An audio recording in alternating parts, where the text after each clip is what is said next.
ரூபாய். யார் யாரு கேட்கணுமோ கேட்கிறவங்க தயவு செய்து எழுதி நின்று கேளுங்க.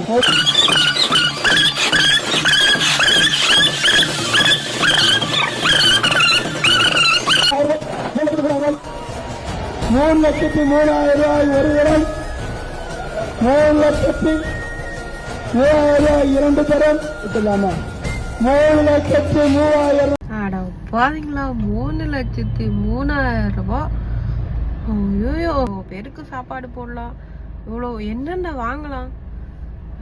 ஒரு தேங்காய் ஜஸ்ட் ஒரு தேங்காய் ஒரு 3,03,000 ரூபாய் எவன்டா வாங்குவாங்க?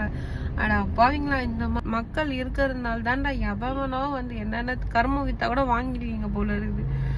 சரி, சாமி நம்பிக்கை இருக்கலாம், ஆனா மூட நம்பிக்கை இருக்க கூடாதுடா. 3,03,000 ரூபாய் கொடுத்து ஒரு தேங்காய் வாங்கின அந்த அதிர்ஷ்டசாலி யாருன்னு தெரியலையே.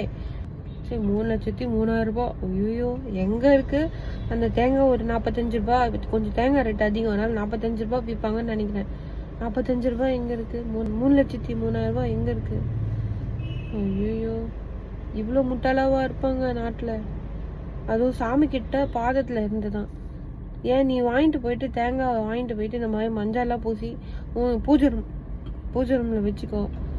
அந்த தேங்காய் வாங்கிட்டு என்ன பண்ணுவாங்க? ஒண்ணுமே பண்ண முடியாது. அது கொஞ்ச நாள் போயிடுச்சுன்னா கெட்டு போயிடும், நாத்து அடிக்க ஆரம்பிச்சிடும், இந்த மாதிரி நடக்குமே. அதை வச்சு என்ன பண்ணுவாங்க?